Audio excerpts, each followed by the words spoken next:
ছাত্রছাত্রীরা, আজ আমরা ক্লাস 10-এর একটা খুব গুরুত্বপূর্ণ অধ্যায় পর্যায় সারণী নিয়ে আলোচনা করব।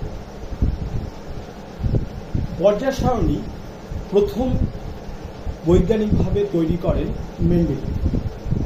তার সময় 65টা মৌল ছিল এবং তখন তিনি মৌলদের ক্রমবর্ধমান পারমাণবিক গুরুত্ব অনুযায়ী সাজিয়ে দেখলেন যে একটা নির্দিষ্ট পারমাণবিক গুরুত্বের পরপর মৌলদের ধর্মগুলো পর্যাবৃত্ত ক্রমে পুনরাবৃত্ত হতে থাকে বা রিপিট করে। পরবর্তী ক্ষেত্রে তার পর্যায় সারণীর বেশ কিছু ত্রুটি ছিল এবং সেইগুলোকে সংশোধন করে এলো আধুনিক পর্যায় সারণী। আধুনিক পর্যায় সারণীতে মৌলদের ক্রমবর্ধমান পারমাণবিক ক্রমাঙ্ক বা পারমাণবিক সংখ্যার উপর ভিত্তি করে সাজানো হয়। কারণ পরবর্তী ক্ষেত্রে মোজলে দেখিয়েছিলেন যে মৌলদের ধর্ম মৌলদের পারমাণবিক গুরুত্বের উপর নির্ভর করে না, করে মৌলদের পারমাণবিক ক্রমাঙ্ক বা পারমাণবিক সংখ্যার উপর। অর্থাৎ একটা পরমাণুর মধ্যে কোনো মৌলের পরমাণুর মধ্যে নিউক্লিয়াসে কতগুলো প্রোটন অবস্থিত তার উপর নির্ভর করে এবং প্রোটন সংখ্যা পরিবর্তিত হয়ে গেলে মৌলগুলোর ধর্ম পরিবর্তিত হয়ে যায়।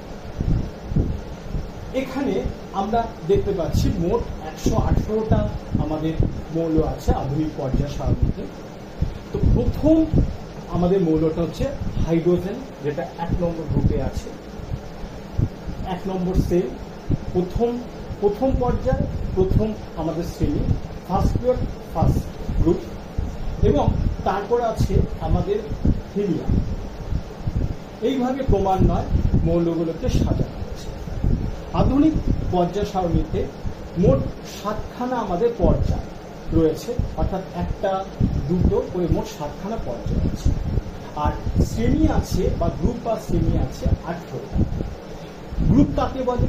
মৌলগুলোকে সাজানোর পর যে তালিকা আমরা পাবো সেই তালিকার মধ্যে যে ভার্টিক্যাল বা উলম্ব যে অংশগুলো পাবো সেগুলো হচ্ছে এক একটা গ্রুপ বা শ্রেণী। আর হরিজন্টাল বা অনুভূমিক যে অংশগুলো পাবো সেগুলো হচ্ছে আমাদের পিরিয়ড বা পর্যায়। তো ফার্স্ট যে পিরিয়ড সেটা হচ্ছে স্মলেস্ট পিরিয়ড বা সব থেকে ছোট পর্যায়। সেখানে মাত্র আমাদের 2টো মৌল স্থান পেয়েছে, হাইড্রোজেন এবং হিলিয়াম। পরবর্তী পর্যায়ে আমাদের মৌলগুলো স্থান পেয়েছে লিথিয়াম থেকে শুরু করে নিয়ন পর্যন্ত। এবং তারপর চতুর্থ যে পর্যায়ে আমরা দেখতে পাচ্ছি, চতুর্থ পর্যায়ে হচ্ছে প্রথম দীর্ঘ পর্যায়। এই প্রথম দীর্ঘ পর্যায়ে মোট 18টা মৌল রয়েছে। এভাবে চলতে চলতে পরবর্তী ক্ষেত্রে যে আমরা এই যে ষষ্ঠ পর্যায়, এই ষষ্ঠ পর্যায়ে এলে অর্থাৎ ল্যান্থেনাইজ যে গ্রুপটা আছে, ল্যান্থেনাইজ এদেরকে বলা হয় আমাদের এল থেকে সিই, পিবি থেকে এলইউ পর্যন্ত এই মৌলগুলো এই 50 আমাদের তৃতীয় গ্রুপে চতুর্থ পর্যায়ে অবস্থিত।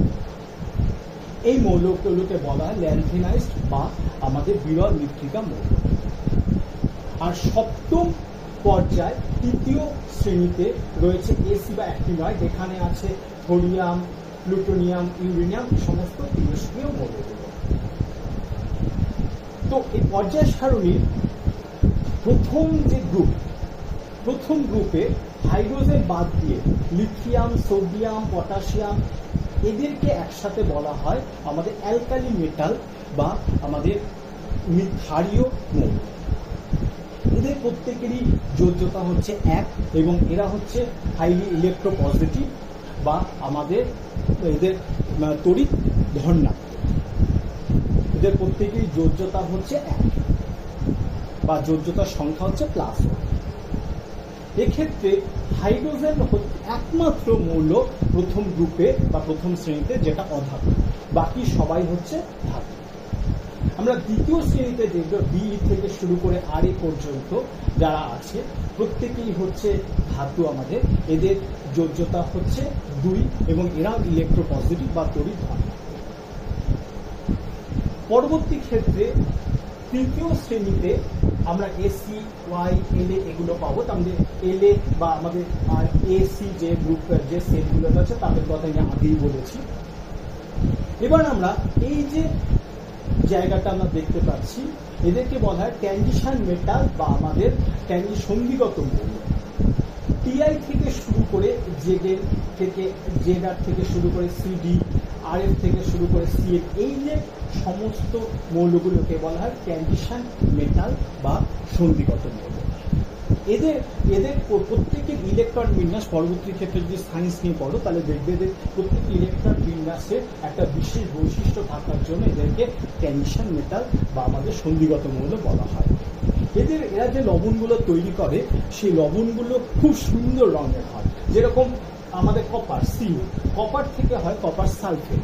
কপার সালফেট যা তুতে কালার দেখতে খুব সুন্দর হয়। সেরকম ক্রোমিয়াম থেকে আমরা বিভিন্ন রকম রং তৈরি করি, ক্রোমিয়াম বিভিন্ন লবণ বিভিন্ন রং তৈরি করি।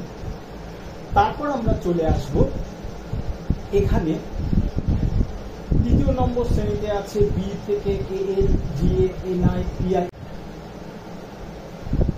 আবার 17 নম্বর গ্রুপ যেটা আছে এফই, সিএল, বিআর, আই।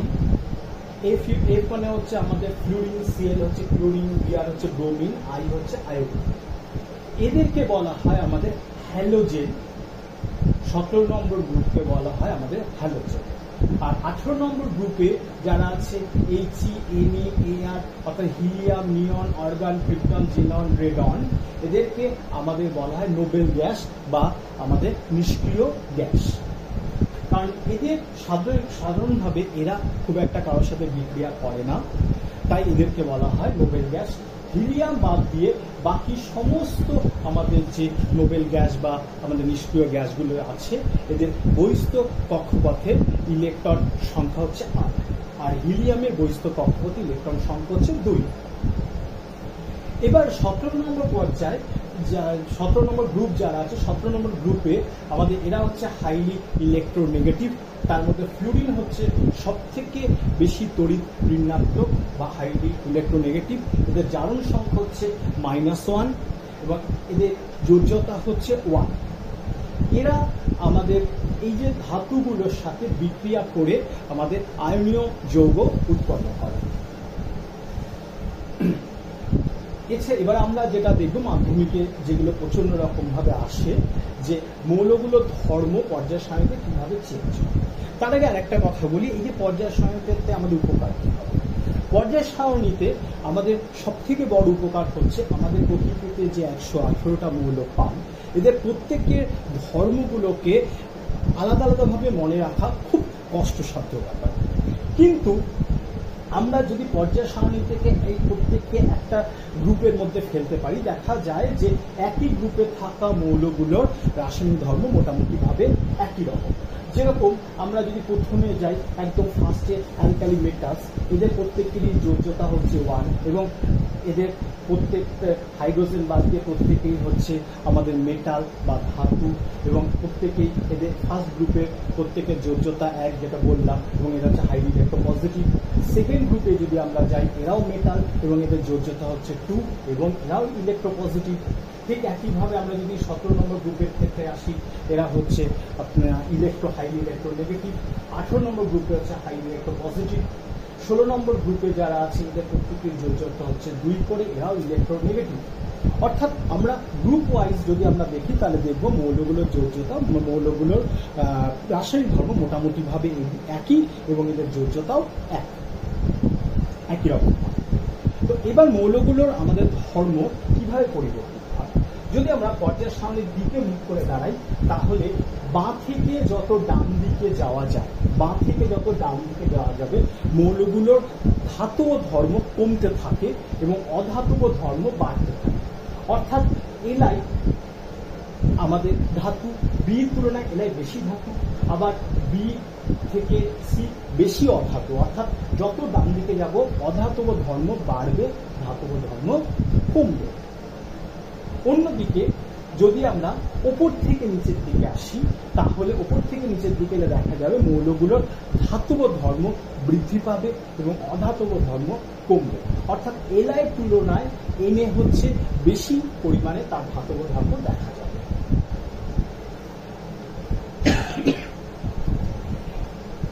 একইভাবে এভাবে যদি নামি তাহলে দেখা যাবে আমরা কে তুলনায় আরবির ধাতব ধর্ম হচ্ছে সব বেশি। তারপরে হচ্ছে ইলেকট্রোনেগেটিভিটি, ইলেকট্রোপজিটিভ।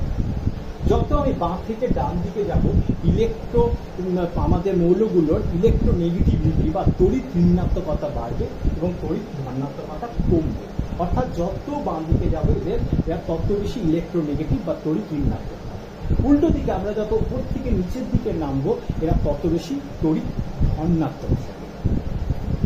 সেই কারণের জন্য আমাদের সিএস হচ্ছে সব থেকে বেশি তড়িৎ ধনাত্মক আর এফ হচ্ছে সব থেকে বেশি তড়িৎ ঋণাত্মক। এটা কিন্তু পরীক্ষায় প্রায়শই দেয়। তার পরবর্তী ক্ষেত্রে আমরা দেখব মৌলগুলোর পারমাণবিক ব্যাসার্ধ। ব্যাসার্ধ যত আমি বাঁ থেকে ডান দিকে যাব, একই পর্যায়ের মধ্যে বাঁ থেকে ডান দিকে যাব, মৌলগুলোর ব্যাসার্ধ কমে যেতে থাকবে। আবার ওপর থেকে একই শ্রেণীতে যত ওপর থেকে নিচের দিকে আসবো, মৌলগুলোর পারমাণবিক ব্যাসার্ধ তত বৃদ্ধি পাবে। তো আরেকটা খুব গুরুত্বপূর্ণ জিনিস, সেটা হচ্ছে কোনো মৌলকে আয়নিত করার শক্তি। এই শক্তি আয়নিত করার অর্থাৎ কোনো একটা মৌল থেকে তার সর্বস্ত কক্ষপথে যে ইলেকট্রনটা আছে সেই ইলেকট্রনটাকে বের করে নিয়ে সেই মৌলটাকে তড়িৎ ধনাত্মক আমাদের আয়নে পরিণত করতে বা ক্যাটায়নে পরিণত করতে ন্যূনতম যে পরিমাণ শক্তির দরকার হয় সেটা বলে আয়নাইজেশন এনার্জি। তো আয়নাইজেশন এনার্জিটা আমাদের যত আমি বাঁ থেকে ডান দিকে যাব, সেই আয়নাইজেশন এনার্জি বা আয়নিত করার শক্তিটা আমাদের বৃদ্ধি পেতে থাকবে। অর্থাৎ ফ্লুরিনকে আয়নিত করা, পজিটিভ আয়নে পরিণত করার জন্য সব থেকে বেশি আমাদের শক্তি দরকার হবে। অন্যদিকে এলআই যেহেতু হাইলি ইলেকট্রোপজিটিভ, সেজন্য এটাকে এর সর্বস্থ কক্ষপথে থেকে ইলেকট্রনকে বের করে নিয়ে সহজে এটাকে পজিটিভ আয়নে পরিণত করা যায়। সেই কারণে যেন সিএসকে আমাদের সিএসকে খুব সহজেই তড়িৎ ধনাত্মক আমাদের মৌলের আয়নে পরিণত করা যাবে। সেই জন্য আয়নীভবন বিভব বা আয়নীভবন শক্তি সব থেকে কম, আর এফের ক্ষেত্রে আয়নীভবন শক্তি বা আয়নীভবন বিভব সব থেকে বেশি। আশা করা যায় তোমরা মোটামুটিভাবে একটা ধারণা তোমাদের সৃষ্টি হলো যে পর্যায় সারণী সম্পর্কে। যদি আর কোনো প্রশ্ন থাকে তবে অবশ্যই আমাকে এ সম্পর্কে প্রশ্ন দিও, তোমাদের মতো করে আমি সেটাকে উত্তর দেওয়ার চেষ্টা করব।